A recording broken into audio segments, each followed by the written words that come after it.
Paper 6. The Eternal Son. The Eternal Son is the perfect and final expression of the first personal and absolute concept of the Universal Father. Accordingly, whenever and however the Father personally and absolutely expresses himself, he does so through his Eternal Son, who ever has been, now is, and ever will be the living and divine Word. And this Eternal Son is residential at the center of all things, in association with and immediately enshrouding the personal presence of the Eternal and Universal Father. We speak of God's first thought and allude to an impossible time origin of the Eternal Son for the purpose of gaining access to the thought channels of the human intellect. Such distortions of language represent our best efforts at contact compromise with the time-bound minds of mortal creatures. In the sequential sense, the Universal Father never could have had a first thought, nor could the Eternal Son ever have had a beginning. But I was instructed to portray the realities of eternity to the time-limited minds of mortals by such symbols of thought, and to designate the relationships of eternity by such time concepts of sequentiality. The Eternal Son is the spiritual personalization of the Paradise Father's universal and infinite concept of divine reality, unqualified spirit, and absolute personality. And thereby does the Son constitute the divine revelation of the Creator identity of the Universal Father. The perfect personality of the Son discloses that the Father is actually the eternal and universal source of all the meanings and values of the spiritual, the volitional, the purposeful, and the personal. In an effort to enable the finite mind of time to form some sequential concept of the relationships of the eternal and infinite beings of the Paradise Trinity, we utilize such license of conception as to refer to the Father's first personal, universal, and infinite concept. It is impossible for me to convey to the human mind any adequate idea of the eternal relations of the deities. Therefore do I employ such terms as will afford the finite mind something of an idea of the relationship of these eternal beings in the subsequent eras of time. We believe the Son sprang from the Father. We are taught that both are unqualifiedly eternal. It is apparent, therefore, that no time creature can ever fully comprehend this mystery of a Son who is derived from the Father, and yet who is coordinately eternal with the Father himself. 1. Identity of the Eternal Son. The Eternal Son is the original and only begotten Son of God. He is God the Son, the second person of deity, and the associate creator of all things. As the Father is the first great source and center, so the Eternal Son is the second great source and center. The Eternal Son is the spiritual center and the divine administrator of the spiritual government of the universe of universes. The Universal Father is first a creator and then a controller. The Eternal Son is first a co-creator and then a spiritual administrator. God is spirit, and the Son is a personal revelation of that spirit. The first source and center is the volitional absolute. The second source and center is the personality absolute. The Universal Father never personally functions as a creator except in conjunction with the Son or with the coordinate action of the Son. Had the New Testament referred to the Eternal Son, he would have uttered the truth when he wrote, "In the beginning was the Word, and the Word was with God, and the Word was God. All things were made by him, and without him was not anything made that was made." When a son of the Eternal Son appeared on Urantia, those who fraternized with this divine being in human form alluded to him as "He who was from the beginning, whom we have heard, whom we have seen with our eyes, whom we have looked upon, and our hands have handled, even the word of life." And this bestowal Son came forth from the Father just as truly as did the original Son, as is suggested in one of his earthly prayers. "And now, O my Father, glorify me with your own self, with the glory which I had with you before this world was." The Eternal Son is known by different names in various universes. In the central universe, he is known as the coordinate source, the co-creator, and the associate absolute. On Uversa, the headquarters of the superuniverse, we designate the Son as the coordinate spirit center and as the eternal spirit administrator. On Salvington, the headquarters of your local universe, this sun is of record as the second eternal source and center. The Melchizedeks speak of him as the son of suns. On your world, but not in your system of inhabited spheres, this original sun has been confused with a coordinate creator sun, Michael of Nebadon, who bestowed himself upon the mortal races of Urantia.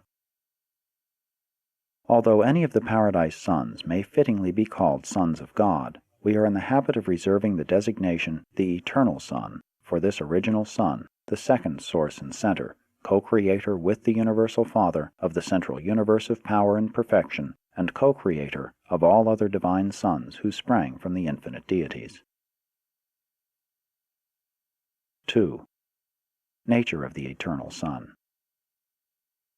The Eternal Sun is just as changeless and infinitely dependable as the Universal Father. He is also just as spiritual as the Father, just as truly an unlimited spirit.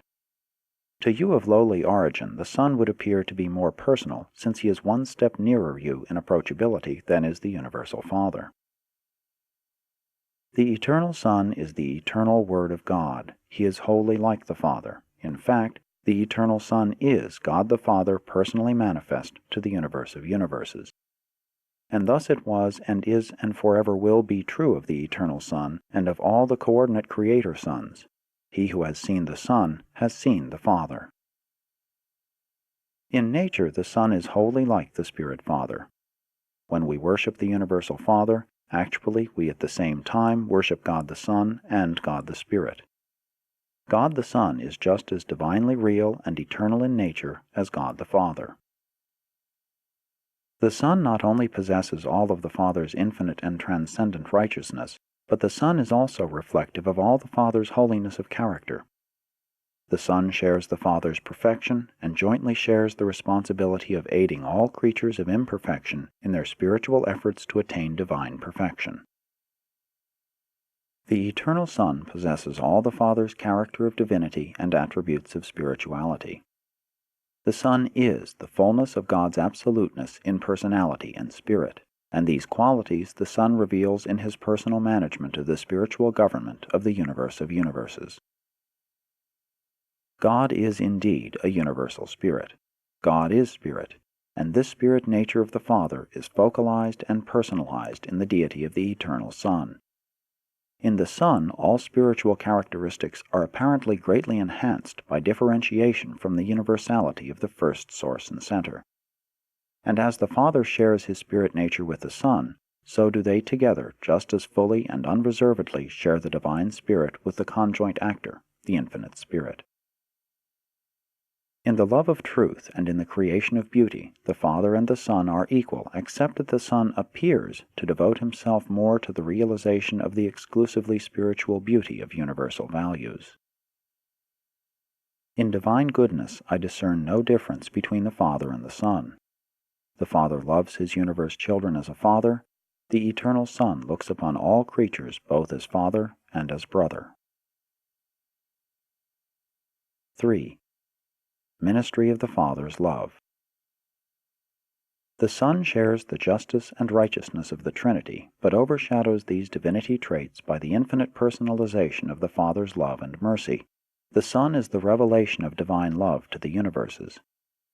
As God is love, so the Son is mercy. The Son cannot love more than the Father, but he can show mercy to creatures in one additional way, for he not only is a primal creator like the Father, but he is also the eternal Son of that same Father, thereby sharing in the sonship experience of all other sons of the universal Father.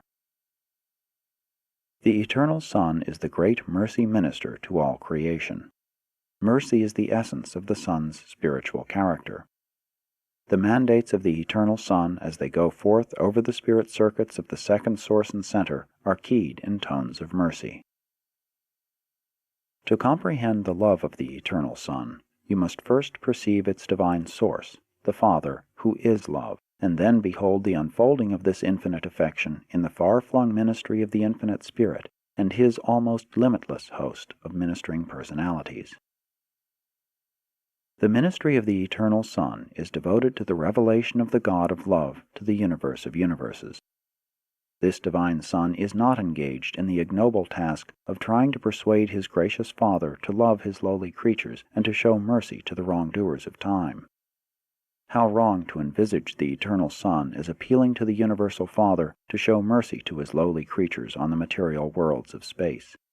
Such concepts of God are crude and grotesque. Rather should you realize that all the merciful ministrations of the sons of God are a direct revelation of the Father's heart of universal love and infinite compassion. The Father's love is the real and eternal source of the Son's mercy.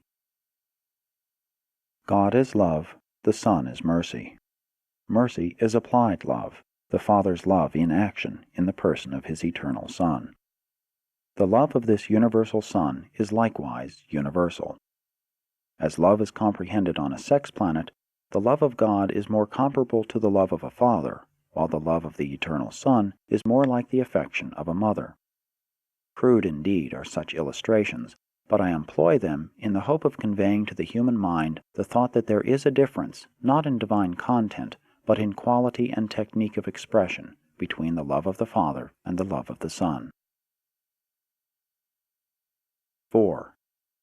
Attributes of the Eternal Son. The Eternal Son motivates the spirit level of cosmic reality. The spiritual power of the Son is absolute in relation to all universe actualities. He exercises perfect control over the interassociation of all undifferentiated spirit energy and over all actualized spirit reality through his absolute grasp of spirit gravity. All pure, unfragmented spirit and all spiritual beings and values are responsive to the infinite drawing power of the primal Son of Paradise. And if the eternal future should witness the appearance of an unlimited universe, the spirit gravity and the spirit power of the original Son will be found wholly adequate for the spiritual control and effective administration of such a boundless creation. The Son is omnipotent only in the spiritual realm.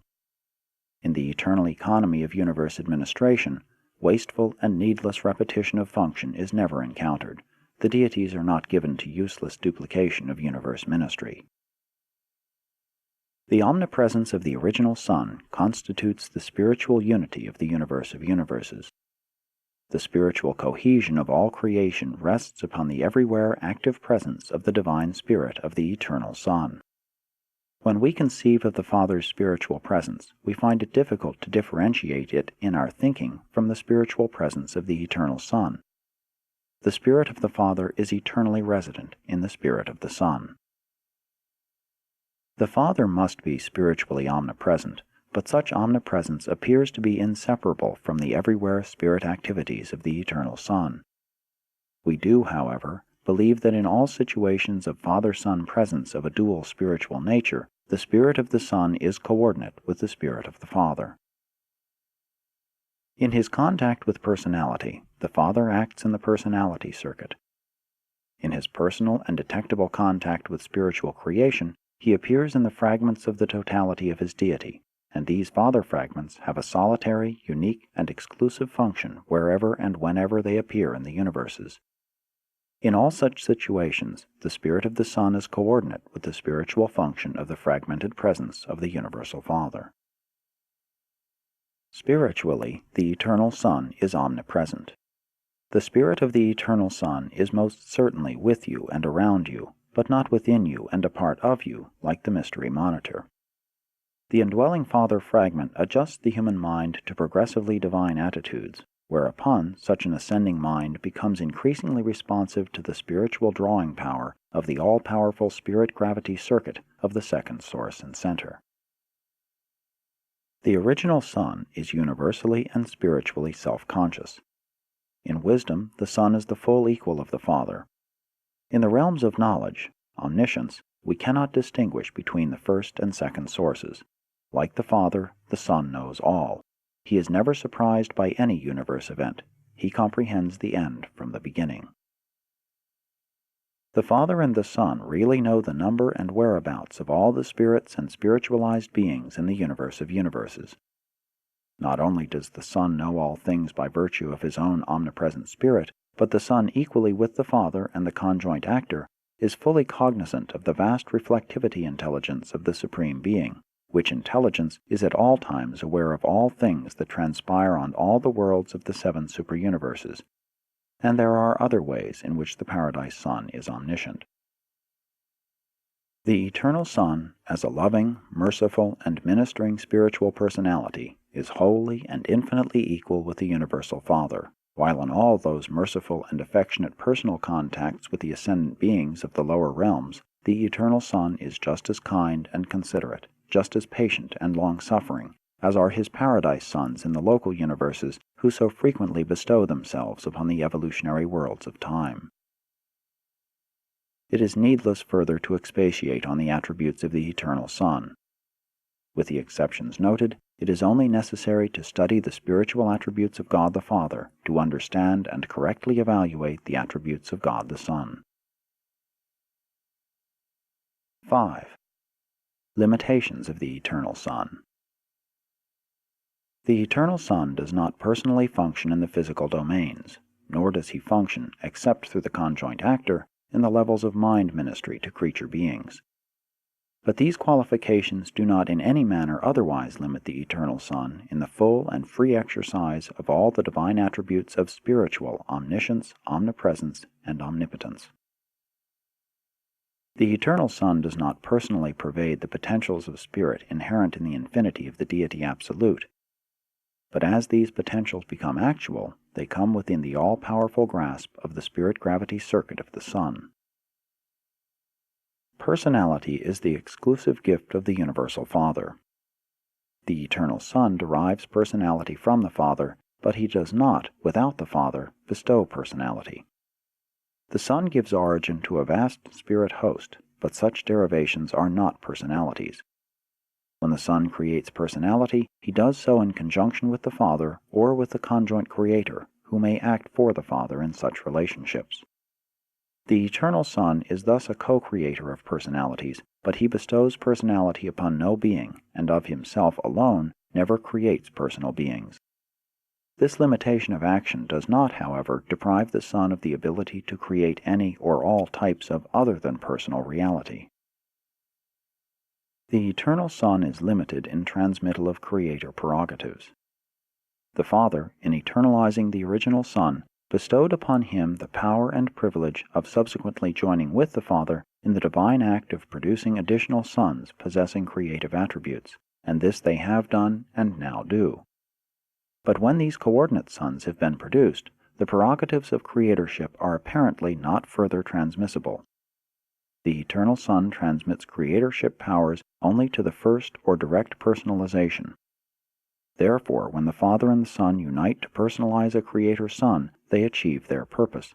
But the Creator Son thus brought into existence is never able to transmit or delegate the prerogatives of creatorship to the various orders of sons which he may subsequently create, notwithstanding that, in the highest local universe sons, there does appear a very limited reflection of the creative attributes of a Creator Son. The Eternal Son, as an infinite and exclusively personal being, cannot fragmentize his nature, cannot distribute and bestow individualized portions of his selfhood upon other entities or persons, as do the Universal Father and the Infinite Spirit. But the Son can and does bestow himself as an unlimited spirit to bathe all creation and unceasingly draw all spirit personalities and spiritual realities to himself. Ever remember, the Eternal Son is the personal portrayal of the Spirit Father to all creation.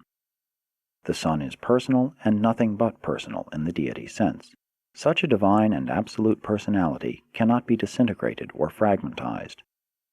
God the Father and God the Spirit are truly personal, but they are also everything else in addition to being such deity personalities. Though the Eternal Son cannot personally participate in the bestowal of the thought adjusters, he did sit in council with the Universal Father in the eternal past, approving the plan and pledging endless cooperation when the Father, in projecting the bestowal of the thought adjusters, proposed to the Son, "Let us make mortal man in our own image."